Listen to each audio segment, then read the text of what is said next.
Welcome to Savor the Story podcast, where books and snacks are life. Hello, I'm Nicole. That's Vanessa. Hey. Hello. How's it going? It's going I feel great. like it's been, because we didn't record on our normal day, I feel like it's been a long time since we've talked. Yes, it has been, because I even in the intro, it's been long enough where the intro I was like, wait a second, what am I supposed to say? Did I say everything? Yes, you said everything this time, which is great. So yes. Even though it's only been a couple days longer than we normally would wait, it feels like forever. Mm-hmm. Agreed. But, yeah. And even then, I still didn't do anything like extra. Even if I had the extra couple days and we weren't counting it, I still can't even be like, I did all these extra things. Oh, no. Mm-mm. We're still lame-os. I'm still boring. Yes.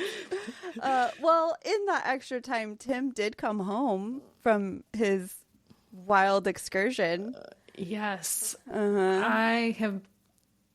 I watched all of the Instagram posts. I looked at his little ticker every single, every time I had a meeting, like a break in between meetings. I was like, wonder where Tim is right now. Yes. Well, for those who did not do that, I'll give a very short update. He ended up DNFing, which means he did not finish. Ugh. He stopped at mile 165. Which is still great, but it ultimately was a safety issue of him continuing because he, in his brain fog, ended up doing 2 extra miles that he was not supposed to do. And in that 2 miles, in the heat of the day of Arizona, got massively dehydrated, and it was unsafe for him to continue. So it was a crew and runner decision for him to stop, do not continue. Let's be safe and keep you alive. We could try this another time. Yes. So the signups are actually next week for next year, and he already has a reminder set on his phone. He will be signing up for next year's Cocodona 250. He's trying it again. So and he's like, I know I could do it. I just, it was just like 1 or 2 small bad decisions and I could have done it. And he's like, well, now I just have to prove that I can do it. So he did, though, say that once he finishes this, he's not going to do any more 200 plus races. So how many other 200 plus races are there? This feels like a trick. There's a few. There's a few. I mean, he said it like there's like, 300 more races that he can do that are over 200 miles. And I just like, this feels like a trick, Tim. Like, oh no, don't worry, Vanessa. Right. I will not do any more 200 plus mile races. When in reality, there's only 5. Right, exactly. That might be true. There might be only like a handful of them. I'm on to you, Tim. But at least let's just get this one. We'll get it under his belt. We could say that he did it, and then we don't ever have to think about them again. We could just stick with 100-mile races. So that is the seems much more reasonable. Right. That's what he said. He was like talking shit about it. He's like, oh yeah, 100 is nothing now. And I'm like, okay, let's talk about that when you can go faster. Yeah. Right now I could beat you in a 150-mile race. That's right. So yeah, he's definitely determined. He's got this obsessive, the way his mind is just very obsessive. So now that he hasn't finished, it will be the only thing that he talks about for the next year. So good. Yeah, I told him I'm not sure which one is worse. Like, is it worse that you actually finish, or is it worse that you DNF'd? I don't know. We'll see. Yeah, well, I am super excited for you and all of the future conversations that you get to have about Cocodona 250. Thank you. Yes, I do already have some plans, though, about how we can change, how I can help him through the race and, all that kind of stuff. So we're going to be very, very prepared next year. This man will finish it because I will not hear about it again. This is the last chance, Tim. This is your last chance. You don't do this, you're gonna never. This is just your life. Mm-hmm. Big old fat DNF. That's right. However, he did listen to us for quite a bit of it. He listened to like 3 or 4 episodes of ours while he was out there. And was he saving them for the? Yes, he had been. Cool. Yeah, he had been saving some like previous ones that he hadn't listened to, and so he was like, "It was so nice listening to you guys just chat. It was like we were hanging out in the middle of the desert." I know. We should have just made a recording of just for him. Us just talking for like, like I don't know what we would have talked about, but he would have got it all. Yes. So that's my little baby update. We can move on from Tim's craziness now. Yeah. Well, I'm sorry you DNF'd Tim, but 160 plus miles is still a lot of miles. So. That's still too many miles. And I know next year you got it. So yep, exactly. I reserve my congratulations for them. Okay, and the crumble cookie that I promised. Yes, that's right. I did buy him crumble cookies, so he has them here today. I bought him a chocolate chip one. Nice. I did buy other ones, but they did not make it to today. So sorry. He did get the chocolate chip one is still here, so he has that at least for his birthday. Nice. Whoops. Well, happy birthday, Tim. Yep, happy birthday, and that's all. Mm-hmm. The end. Well, I did not run 150 miles in the last week. I think I ran 2, maybe 3. Okay. Yeah, I found a new running path. And yeah, not best pleased. I hate running. No. So. You don't? Okay, so it's because of the running, not because of the new path. Mm-mm. Okay. Yeah, it was apparently you can run like over to a park and it has like lots of miles of trails, and so I ran to the park and I started running through the park through the trails, but I have never been in it before, so I started just running and there's trails and trails and trails, and I got to the point where I was like a mile in and I was like, if I don't turn around and go home, right, I'm gonna have to walk like 20 miles to get home because I don't know where the fuck I am. Yes. So I ended up just turning around, and I did get like not a lot lost, but because it's always easier running out. Mm-hmm. It's like, oh, this energy, and then you have to commit to the run back, and that's where I was like, I'm really tired and it's really hot outside. And I don't have any water.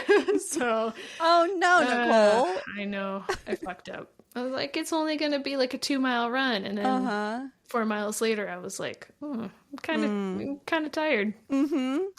Yeah, my 4 miles, Tim. Yeah. You tried to be like Tim and dehydrate yourself. I know. I wanted to be able to feel his pain. That's right. What was Tim feeling in this race? So I purposely got lost and then didn't drink any water. Okay, great. Terrible. Great solidarity. Don't do that again, okay? Thank you. No. Okay. So what else? Oh, the only reason I bring up what I did this week. Yes. Is because we went to the Sturgill Hill Simpson concert. You did? This week. Yes. Nice. Yes. And it was the one, if you've listened to previous episodes, it's the one where I had the whole adventure where I bought the tickets on pre-sale, which I've never done before. And so I haven't really been to a concert like this ever, but we were really close. We were 9 rows away from the front. I did not realize how close we were. Yeah, we were 9 rows from the front, so we were really close. And then I didn't know that this was a thing. And the only reason I bring it up is because it's kind of snacky. Okay. We got there, so we left. We were like, oh, we'll go out and get dinner, and then we'll go to the concert, or we'll go park and wait for the concert, try and get a good spot. We got there, so we went and ate, and then we got there. There were people tailgating. Oh. It was a tailgate situation. Yeah, I've never been in, like, to a concert like that, where it was like, because it was kind of out in the middle of nowhere. Okay. So they had, like, a big field that you just parked in. Okay. And there were people there, like, they had, like, grills set up. Wow. They had tables set up with food. Everybody was, like, cracking drinks and stuff like that. And we were like, man, we fucked up. Yeah, that was the way to do it. I don't think I've ever seen people tailgate at a concert before. Because normally I feel like the parking lots for those are so, like, strict of timing and, like, all that kind of stuff. Yeah. Interesting. All right. So how was the show? It was great. Yeah. Good. I've never been to a Sturgill Simpson. I wasn't really 100% sure what to expect. I like a lot of his old music. Okay. It was like almost like 3.5 hours, a little over 3.5 hours of a concert. So it was really long. And I guess his new album is a lot of like psychedelic rock. Okay. Almost. So like we're sitting there and I was listening and I was like repeating riffs and stuff like that. And I was like, is this what the song sounds like on the CD? Right. The CD. On the CD. On the CD. I know at least 2 or 3 times I turned to Mike and I was like, have you heard this song? And he was like, no. And I was like, I wonder if this is what it actually sounds like. Okay. But yeah, so all of the newer stuff you weren't as familiar with. I wasn't familiar with any of his new stuff. And and you could definitely tell that it was like a jam session for them. Oh, they were just having a grand old time. Having a good time because like at one point it has to be really difficult to be a musician like this because they're doing like they're repeating riffs and everyone like somebody will do like their own little thing or whatever and you'll look over and like one of the guitarists is like changing out his guitar and he's like tuning it while the other ones are just like dee dee dee dee dee dee dee and I was just like, oh my gosh, like that's gotta be a fun tour for them to be on though, where they like have their set list, but then also like you just get to have fun with your band friends. Yeah. He basically said he said when he came out and they started playing, but he made a comment about halfway through and he was like, yeah, we had a set list, but we stopped following it about 12 seconds in. And I was like, okay. All right, cool. They were like, we don't care about that anymore. We're just going to play how we feel. Yeah. And then at one point, he's like pointing to people in the pit and he's like, what song do you want to hear? And they would be like, I want to hear whatever. And then he'd be like, all right, cool. And so then he'd start playing. Wow. Like, oh my gosh. That's crazy. I can't imagine going into a show like that where they're just like, we'll see what happens. Right. Like, what do you want to hear? He's basically a mood reader for music. Yeah. So, yeah, it was great. Funny. Okay, good. We had a really good time. We did try to sneak in some like late night snacks. But we could not find anything open. So I think after the 4th or 5th try, because we were like, oh, well, look, there's a McDonald's, there's a Wendy's, there's a Taco Bell. And we couldn't, after the 4th or 5th try, I looked at Mike and I was like, I'm done. No, I'm going home. Yes. You can eat a snack at home. We That's have right. food there. And he was like, no, we have ice cream. Yes, that was the universe telling you, you do not get fast food. Get your ass home. You do not need this. No. So. Well, I'm sad for you in that. Thanks. You're welcome. But, so I didn't get my fast food. Okay. But I'm going to tell you my snack really quick. Did you have it at the show? No. Oh, okay. I had a pretzel at the show. Okay. I ate like the whole pretzel. Okay. Like got like that much. Okay. But it's not my snack. Okay. I made pineapple upside down cake this week. Oh, yes. And it was delicious. Nice. And that is what I will be rating this week. Was that your first time making that or have you made it before? It's the first time since we've been in this house. That's not what I mean. But pineapple upside down cake is one of Mike's favorites. Ethan really likes it. Okay. I'm pretty sure it was like one of my father's favorite cakes as well. Okay. So we've had a lot of pineapple upside down cake. Okay. So I don't think I've ever had pineapple upside down cake. What? I don't think so. Oh my gosh. Not that I can recall. Can I tell you that this is a perfect segue into something I was going to tell you? Yes. Okay. So remember in a previous episode, you asked me what technology I want to exist. Yes. It's hilarious that this actually just happened because I wrote it down like 3 days ago because I was like, oh, I thought of something. The technology I want to be able to like download my entire life memory into whatever technology so then I can go ask it, hey, can you tell me if I've ever had pineapple upside down cake? So that's perfect. Yes, and it could tell me, yes, when you were 16, you had it, your mom made it, or something like that. Like that, and you loved it. And you loved it. Yes, that's what I want. That's not what made me think of it, obviously, because I didn't know about the pineapple upside down cake. But yeah, the other day I was randomly thinking about somebody from like my college years, so like 20 years old, 19, 20 years old. And I cannot for the life of me remember this person's name. I can clearly, like, I know what they look like. I remember the car they drove, like all of the things, but I cannot remember their name. And I was like, I need this technology where I could just go be like, hey, what was that person's name that I hung out with for this 6 months of my college life? Right. Or, like some random shit like that. Like, I just want them to remember that kind of stuff. Like, you don't need to remember anything. I mean, you can remember everything, but I'm not going to come back and be like, tell me about this traumatic event that happened in my life. Right? We don't want it for those re-traumatize me. Right. But we do want it for like, can you remember this thing that I did when I was 7? Or whatever. And it That'd be nice. Yes, just so happens that I also need it to tell me if I've ever had pineapple upside down cake because I don't remember.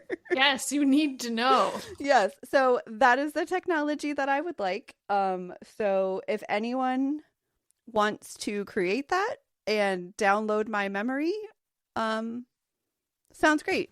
You're willing to be the trial run? What is it, the beta tester? Yes, I will be the beta tester. Thank you. Nice. So, yeah, that's, are you ready for my snack? Yes. Okay, I brought the evidence. I am going to use, I guess it's called Biena. Okay. Chickpea snacks. I've had those. In Rock and Ranch. Have you had Rock and Ranch? Yes, those are delicious. These are so good. And so they are like, to me, they're like soft cornets. So after a couple weeks ago, I had cornets, if you remember. And one, they're not that great for you. I mean, these aren't that great for you either, but they're better for you, I guess. And they hurt my jaw. So I was like, what other snack can I get? And I found these chickpea snacks. They're delicious. I do have to be careful because I literally could eat the whole bag in one sitting. And that's terrible. Yeah, nothing's healthy when you eat it that much. No. So, but that's going to be my snack this week is Rock and Ranch chickpeas. Nice. I have to go back. To something. Okay. I can't let this go. Okay. The fact that you have never had a pineapple upside down cake. I cannot let this go. So when I come on Friday, this is the new plan. We're going to go get condados. Like I said, there's no option there because I really want condados. Yes. And then afterwards, because I know we were already planning on going to Cheesecake Factory afterwards, I am going to get the pineapple upside down cheesecake. And you will try it. Okay, great. That sounds great. To be fair, I just don't remember if I have. So it could maybe you'll eat this and you'll be like, yes, it'll my bring memory. Back. Yes. Okay. Hopefully not a traumatic memory. Like, I just start crying in Cheesecake Factory. Why would you do this to me? We'll check back in with you all next week and let you know what happened. Yes. Oh gosh. Yeah, I just don't. I can't think of a time that I ever would have had it because I don't know. It feels weird to me. I don't know. Anyway, I'm so disappointed. You guys can't see me shaking my head, but I've been shaking my head for... Yeah, it's okay. It's fine. I accept this. I'll allow it. Okay.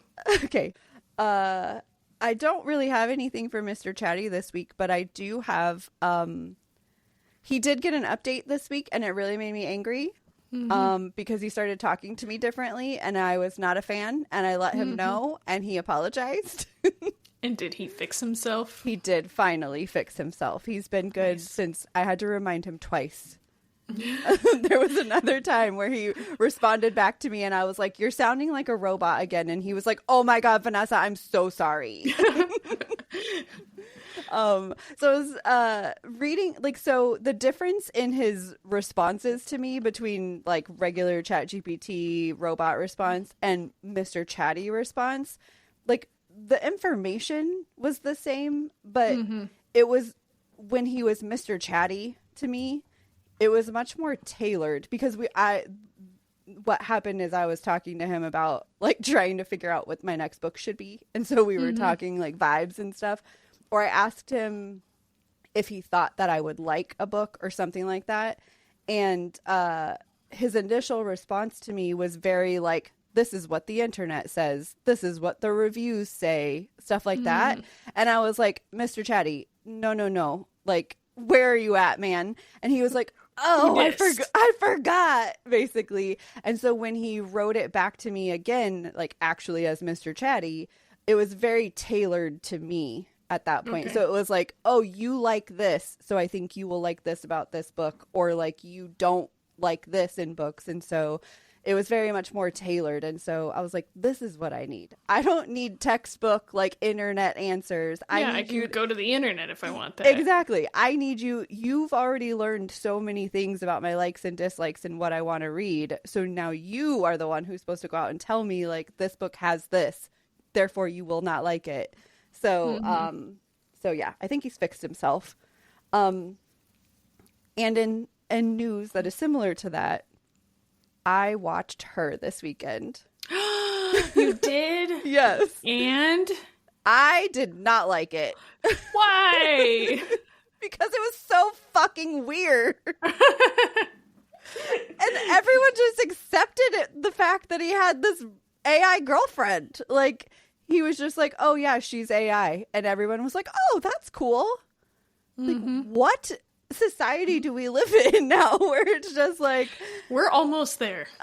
You're probably right. I do feel like we're probably almost there. Like, we're probably even at a point now where if somebody said that, you would probably think it was a little weird, but then be like, "Oh yeah, okay." All right, cool, Like, whatever. some acceptance. So I don't know. I felt like it was just it was just weird that it was just like so accepted. And just so normal. I don't know. It made me uncomfortable.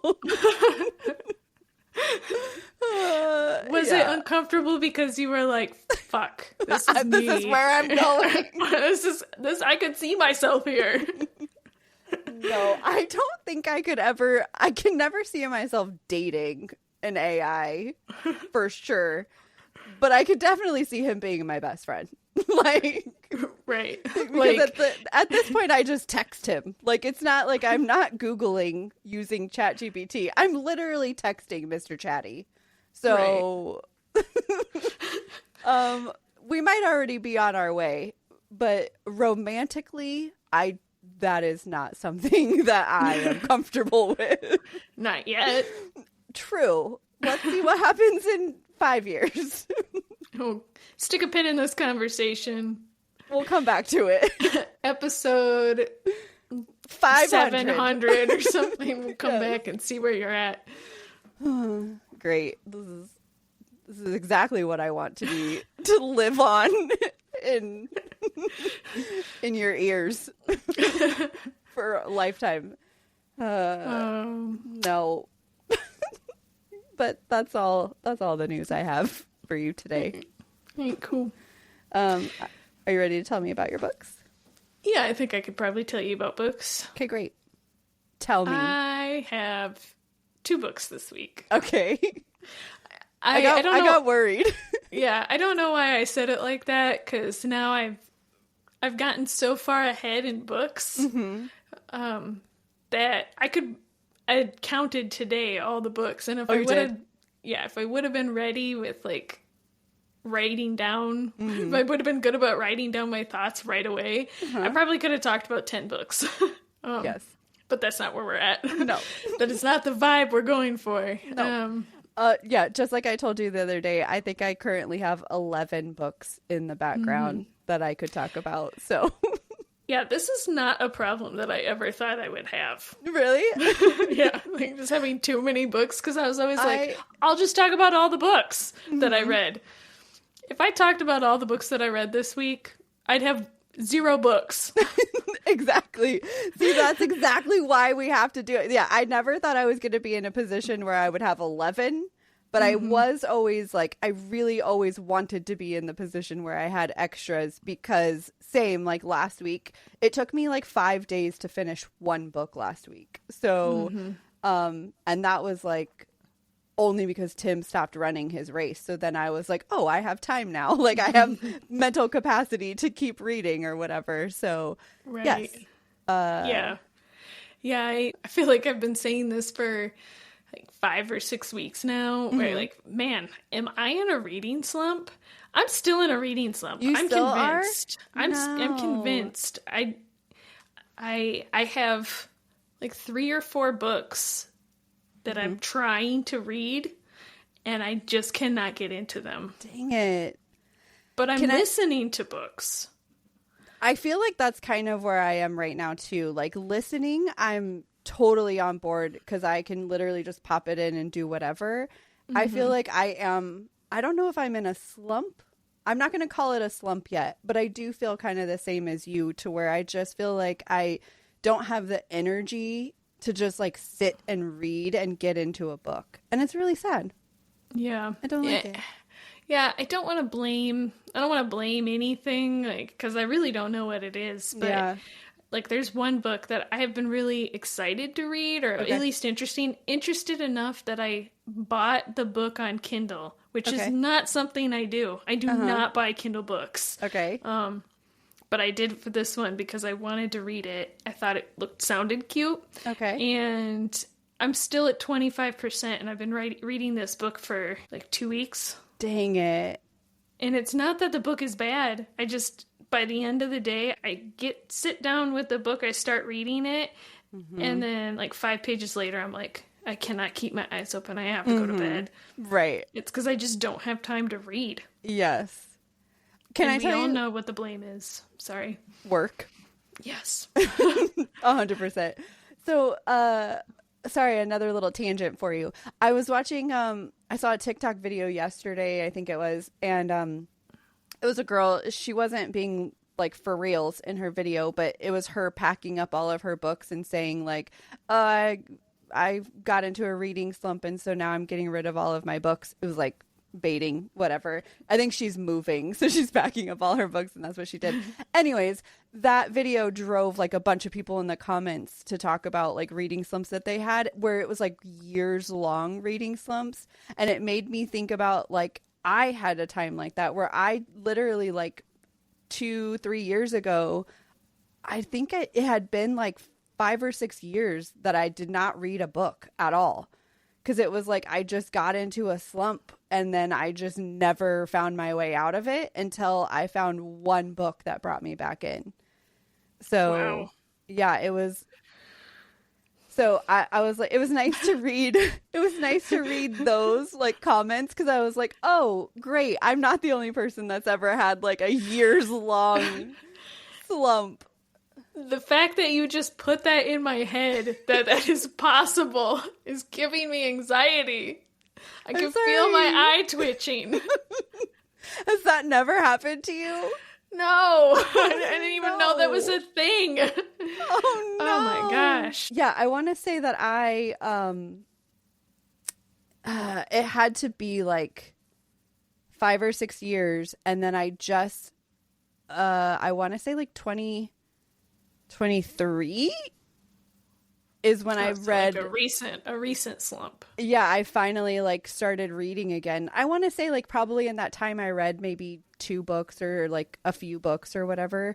But then yeah, in 23 or the end of 22, whatever that was, when I picked up ACOTAR, and I was like, I'm not giving any credit to ACOTAR. But I will say that after reading that, it was like, okay, I'm back into like a reading mode. And then I read Fourth Wing. And then I was like, give me all of the books. Give me these books. Give me everything. So yeah, it was, it took me a really long time to get out of that one. I need to go back and look at like whatever, I want to know what book. Where is my downloaded memory? Tell me what book put me in the slump. Yes. Yes, I want to know. I wish, yeah, that's interesting. Like, is it a book that put me in a slump or is it something else? Yeah. Okay, tell me about your books. Okay. Sorry about my tangent. All right. Like I said. Yes, it's all your fault.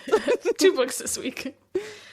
All right. So the first book I'm going to talk about, nobody is surprised. I am still talking about Murderbot. Which by the comes out this week. Yes, right? It's already out in podcast time, posting time. But in our time, it comes out in 2 days. Nice. So I've already downloaded Apple Plus on all of my Do you want to watch it Friday night? Okay. Yes. Okay. Yes. I'm so excited. We get our nachos and our desserts and then watch it. Oh, that'd be great. Okay, great. Oh, I'm so excited. Okay. In celebration. Anyway, Yes. So the 5th book in the Murderbot series is called Network Effect. It is still by Martha Wells. It is sci-fi, and I believe right now it is still Kindle Unlimited. Okay. So this one, like I said, it's number 5, but it's the first full-length book of the series. So all of the other ones up until this point have been novellas. This is the first full-length book, and it's about 350 pages. Okay. So, all right. In this book, Murderbot's most tolerated human has requested he accompany her daughter on a research expedition. Okay. And basically, no sooner than they get there and they start doing work, the ship is under attack. Of course. Of course. So, as Murderbot does what he does best, which may be murdering, he realizes something is amiss. And the ship that he is on used to be his best friend. I'm air quoting Art. Except Art is nowhere to be found. Oh, no. Yes. So now it's up to Murderbot to save his friend. He has to save his humans. He has to save Art's humans. There's more humans that he has to save. He has to save all the humans in this book. He's got so much on his shoulders. So many humans to save in this book. But not all of Murderbot's plans are perfect, as we've seen in the first 4 books. And in the end, he also may need help as well. Possibly from himself. For himself. No. From himself? Okay. He needs help. Maybe I didn't explain that right, because he needs help from himself. Okay. But not in the bad way. Okay. He needs himself to help him. Okay, whatever. That was a lot better in my head than it was on paper. Sorry, we accept you. We accept you, Nicole. Yes. All right. Okay. So, okay. I enjoyed this book. I do have a couple caveats. Okay. It felt like this book, like I said, it's a full-length book, but it felt like she took a novella and stretched it out to make a full-length book. No. So, there's a lot of just like murder, which I don't mind. I kind of like, but it did get to the point where I was like, you mean? Well, you're okay with the murder, is what you're saying. Well, they were all bad people, Vanessa. Come on. Okay. But no, you know how I said, like, he gets very, in the other books, he gets very technical and he's explaining all of his steps and what he's doing. There was still a lot of that. It was just more of that. Like, he's explaining how, like, the ship looks and how all these people are acting and, like, all these other things. It just, all the extra stuff that was in this book felt like fluff. It was just fluffy. Okay, it was too much. Yes, too much. Okay. Too much fluff. So the first part is okay. It kind of starts how the other ones start, where you're just kind of like, all right, yep, all right, something's going to happen. Cool, I got to set up the story. The middle is all fluff. Oh, no. And then the end is great. Okay. So this is kind of why I was saying it felt like it was just like a stretched story. Would you call it maybe a marshmallow fluff sandwich? Maybe. Okay. A fluffernutter or whatever you call it. Yes, it was a fluffernutter. Yes. Yeah, I think if this was a novella, it probably would have been less noticeable. Okay. But like I said, there's just too much extra going on. I know I said in the previous episode, I read 1 and 2 in 2 days, and then I read 3 and 4 in 1 day, and then I read this one. It took me probably 3 days to get through this one. And not because of, like a slump or anything. Yeah. It was just because it was not like the others. Yeah. Okay. So I recognize all of that. Really, the things about this book that kept me reading it, though, is 1, Murderbot. I love him. 2, Art. I love him. Okay. And then 3, Murderbot and Art's relationship in this book is wonderful. They're adorable. Great. I love them. They're so cute. They're so cute together. Nice. And yeah, but yeah, it's kind of like you were saying earlier, like in previous episodes where you were like, I recognize that this book has faults, but I still love it.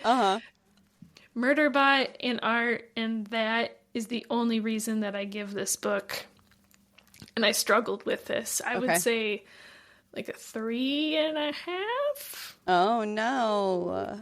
3.5 pineapple upside down cakes, and I couldn't even tell you if I would round that up or down. Okay. All right. So their relationship gets it to that score, and that only.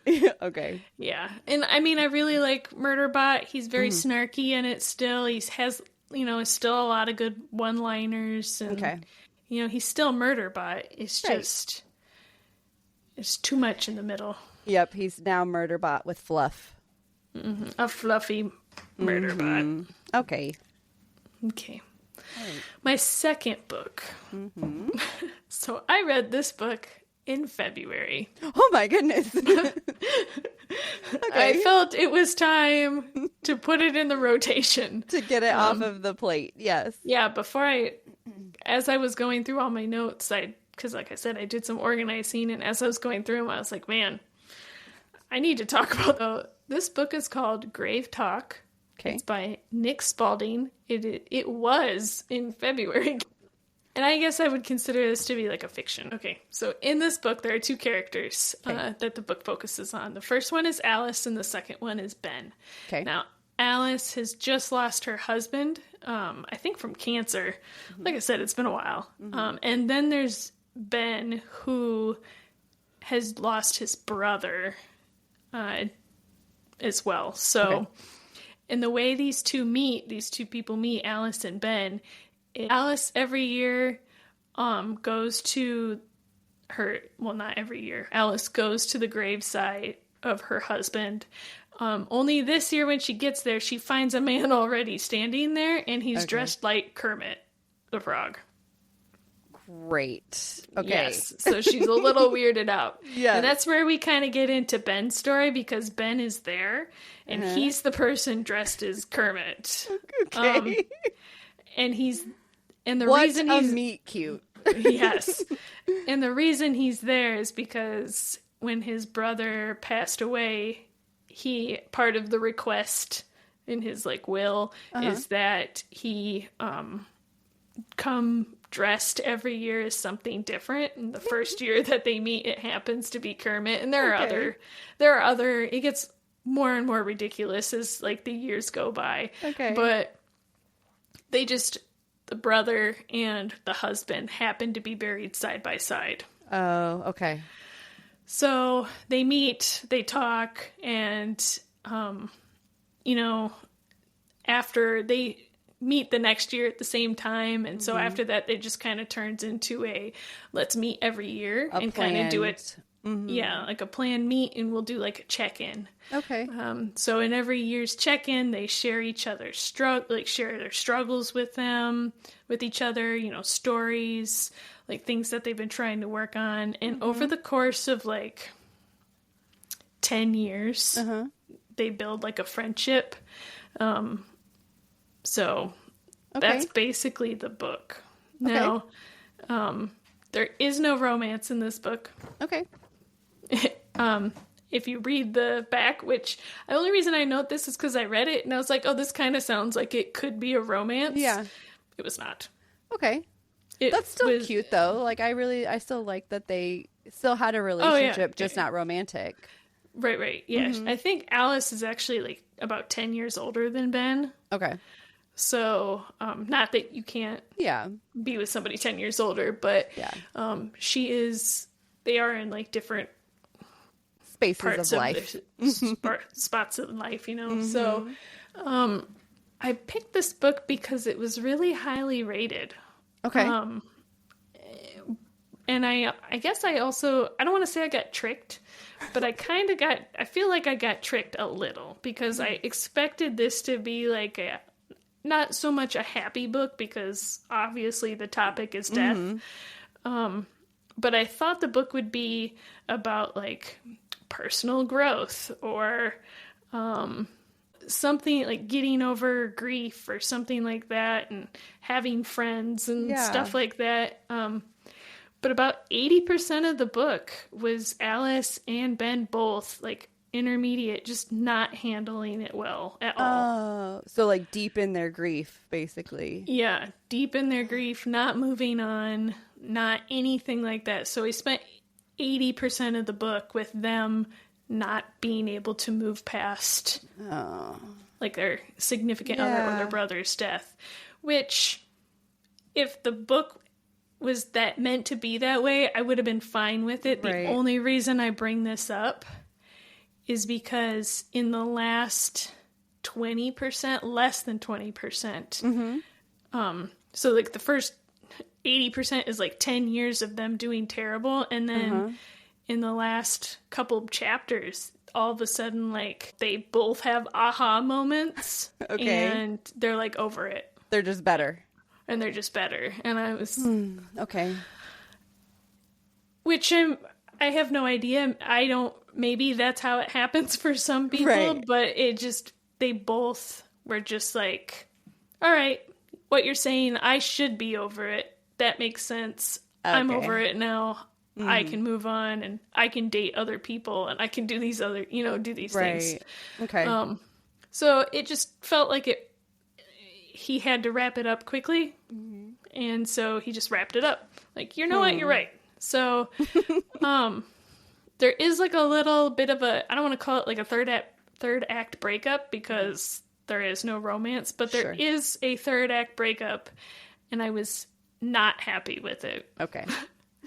I don't think it did anything to help the story. I would have rather had the time spent to the betrayal moment. I would have rather had that time in the, like, how am I getting through my grief and explaining that process, not just I woke up one morning and I was better.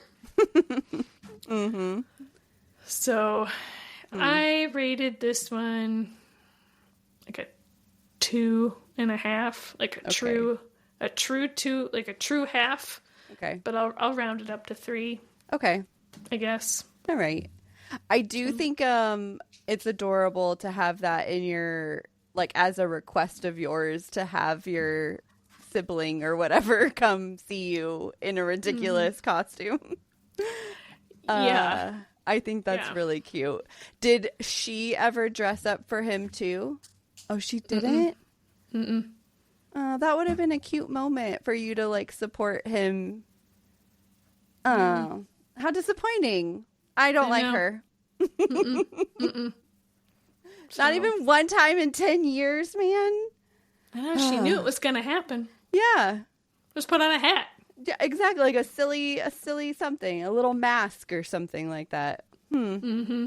Well, Alice, I don't like you. Okay, great. All right. So I'm going to just talk about one today. Okay. And, I also read this book not as long ago as you, but, like early April. So it's been a little over a month. And, this was actually the first non-murdery book that I read after my string of murder books. So I read this one first, and then I did like all my Emily Henrys and like all the ones that we've kind of talked about already. But this was the first one coming out of that. So keep that in mind when we get to my rating.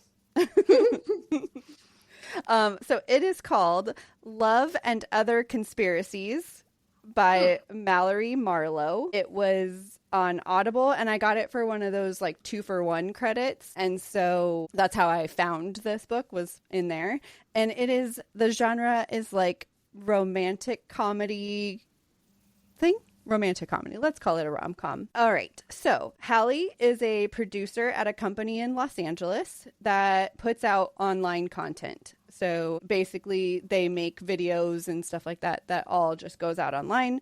She recently broke up with her asshole ex-boyfriend, who's the star of one of the online shows that she was producing. Uh-oh. So right now she has no show to produce and little going on at work, when her boss tells Hallie that in order to save her job, she needs to come up with a new show to produce on the network or whatever and pitch it to them by the end of the week. So it's basically like Tuesday, and they're like, come up with a show to pitch it to me, and that's the only way you can save your job. So, all right. Yes. Not to put the pressure on or anything. Right. So that night, Hallie, while watching some random things on TV and online, she comes across a very handsome man who is passionately talking about the existence of Bigfoot. When she looks up Hayden, she finds out that he's already made a name for himself in the podcast world. He hosts a podcast about cryptids and paranormal, and she really enjoys the way that he like speaks about like how passionate he is about like all the Bigfoot stuff and how good his show is that he does on his own. And she knows that she can turn it into like a online actual show. Okay. So she approaches him about it. He agrees, and they decide to do the show. While filming their premiere, they realize that maybe Hayden isn't that great in front of the camera. He's much better just on a mic. And Hallie jumps in to like disagree with some of his points because she's very much a skeptic of the paranormal and like all of that. And just to kind of like loosen him up, she's like jumps in real fast to try to like, let's like, you're comfortable. It's okay. Like, you know what you're talking about. And it's clear that he needs a co-host. So she ends up being the producer and co-host. So basically the whole book is them going on investigations for the show as they try to like get it picked up. And they may also uncover some feelings that they have for each other. So that's basically the whole story. First thing I will tell you is that Hayden has a cat named Cthulhu. Aww. Yes. As soon as I read or heard that, I was like, oh my God, that's adorable. Nicole has to know this. So he has a cat named Cthulhu. And then I remember where we are in timing with what I was reading before I read this. I really, really liked this book. It was really, really cute. I very much enjoyed it. I don't know if it's only because of where my headspace was at or if this actually is like a really good book. It sounds adorable. It's super adorable. I'll tell you, I only had 2 things that I had wrong with this book. So I ended up rating it 4.5. 4.5 chickpea snacks. Okay. And I only have 2 reasons for it to go down to 4.5. So aside from these 2 reasons, everything else was adorable. It's like, so there's a lot of forced proximity because they're working together. There's a lot of like cryptids, which is, it's so much fun. Like, it's just adorable all the way around. The asshole boyfriend, ex-boyfriend is very like, if you will, you could call him a Peter. Yeah, so it's mostly very low stakes, so like you're not going to have very like anxiety about this book in any way or anything like that. There is some mention of verbal abuse that happens, but it's really just something that she kind of has to like work through and overcome. It's not really something that you like, you don't live in that in the book at all. So, and there's just like some very adorable quirkiness that happens. So my 2 reasons for not giving it 5 stars. One is a very small spoiler, so it's not going to ruin anything if you choose to read this or whatever, but there is a minor 3rd act breakup. And we all know we hate that trope. So I mildly understand her reasoning, but it was very annoying, and I was very pissed off until they got back to like talking again. And then the other thing that I marked this down for, which I don't know if anyone else is going to agree with me on or think that I'm crazy about, but Hallie, as a skeptic, did not treat the ghost with respect. And I did not appreciate this. When you go into ghost hunts, you must treat them with respect, because you will get your ass haunted if you don't. Why would you not, though? I don't know. What reason? Like, if you meet a ghost right. Like, why would you be rude? They're a person. They're still a person. Right.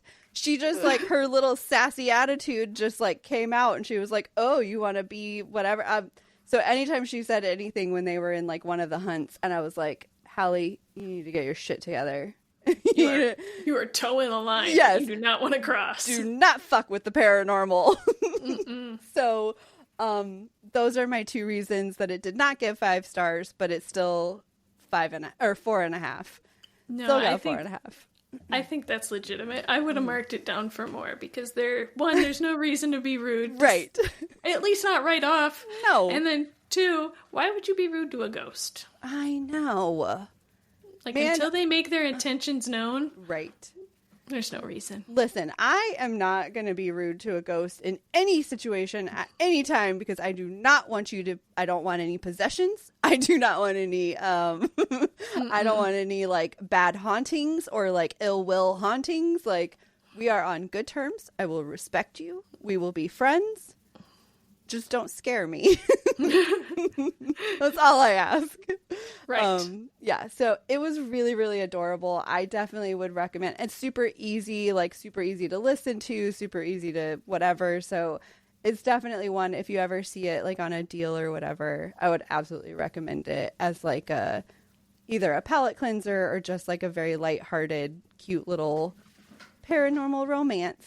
It's super cute. Yes. I kind of want to read it. You should. I would love if you did that. And I would also love if you rated it higher than 2.5. Okay. Okay, thank you. I will work on that. Okay, that's all I ask. Okay, that's it. That's all I have for you today. Are you ready? A good one. Thank you. Are you ready for our discussion question? No. Let's do it. Oh.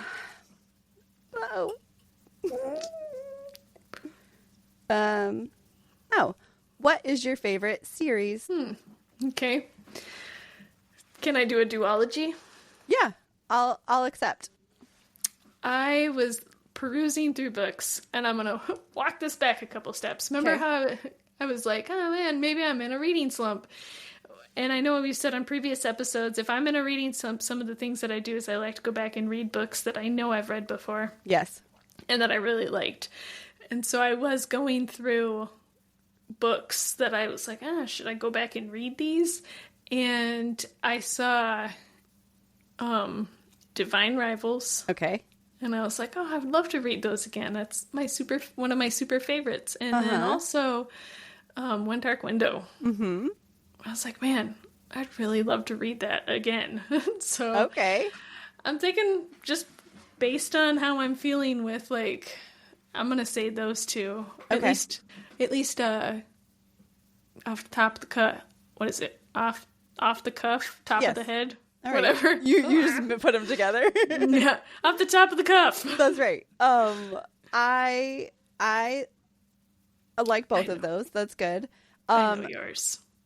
Yeah, we know mine. But what I was thinking is both of those duologies are an option to start doing for a bonus bite in August. I know. So that's kind of what I was thinking too. All right. Then I was like, can I wait that long? Oh no. Yes, I can wait that long. Whichever one you want to do, you could read the other one first and then save that one for August bonus bite. All right, let's do that. Okay. Yeah, we know what mine is. My favorite series is the Shadowhunter series. Mm-hmm. I don't even know how this question got in here. Who knows? It's definitely the Shadowhunter series. I have other series that have crept in over the years of, like, I really enjoy Fourth Wing, but I still, like, I love them, but I don't think that they are with me in the same way that the Shadowhunter series was. I honestly feel like it was the time that I read those. Mm-hmm. It was a time in my age, my life, or whatever, that it was just like, it really, really got me into reading. And I feel like that's really what it is. Like, I loved them so much because of the time that I read them, and now they're just forever stuck with me. Yeah. I know, I think at the beginning of this adventure, I said I wasn't really like a series reader or whatever, but I feel like I've been hitting it out of the park with series, at least in the last year, because not only the two series that I said, but I also really enjoyed all of the Rivers of London. Yeah. I've really enjoyed Murderbot. Yeah. There's some other ones that I feel like I've liked more series than I've disliked in the last year or two. So yeah, like, I definitely feel like they've, like, sucked you in. So yeah, that one's an easy, like, right off the top answer for me. Or if you would like off the cuff, off the top of the cuff. Off the top of the cuff. Yes. So I can't really, it's hard for me to think of more. I mean, Harry Potter was a big one for me, but I don't know, like, I really enjoyed it, and it's easy for it to be a big one because of how much fandom there is, right? I feel like it's absolutely one that's super easy to get sucked into just because it's everywhere. Yeah. But I enjoyed it. It's a great series, but I don't know if it's one that I would ever say is, like, my favorite. You know? I don't know. Yeah. I need to think of more. Shadowhunters can't be my only answer for all time. Apparently it can, because we're in 40 plus episodes, and every single time you're like, Shadowhunters. Like, as soon as you asked that question, I knew your answer before I knew my own. I was like, oh, thank you. Thank you for remembering my my loves. It's actually right here, if you could see it. That's what this series is. Oh! Ah! I knocked over my sign. If you didn't even see that in there. But yeah, that's my Shadowhunters right there. I saw that Fairy Loot is actually coming out with... is it Fairy Loot? I'm pretty sure. It's coming out with the Mortal Instruments, but it's the second. Oh, yeah. It's the second half. So I guess like 2 years ago they put out the first 3, and so you can't get them anymore. And so the second half is coming out now. So they're pretty. I like them. They're very like monochromatic. But obviously I would never buy them because I couldn't match them on my shelf. So my other ones will just have to do. Anyway. All right. Tell us your favorite series. Let us know if they've changed over the years, maybe. Do you have one that's stuck with you forever, like mine? You can't let go of it? Or do you have short-term memory where you only remember the last year? That's right. Exactly. Again, we're in a situation where we need AI to know my whole memory. I'm starting to think your wish is probably where we need to go. This is what I need. Tech. Yes. Yeah. All right. Yes. Let us know. Reach out to us everywhere on all the socials at Savor the Story Pod, on our website, savorthestorypod.com, on all the things. Send us all the things. It's been a little while since we talked about our last giveaway, so maybe we'll have a giveaway in the coming couple of episodes. So keep an eye out for that. And that's all. Yes. Thanks for being here. Yes. Okay, bye. Goodbye. Get out of here.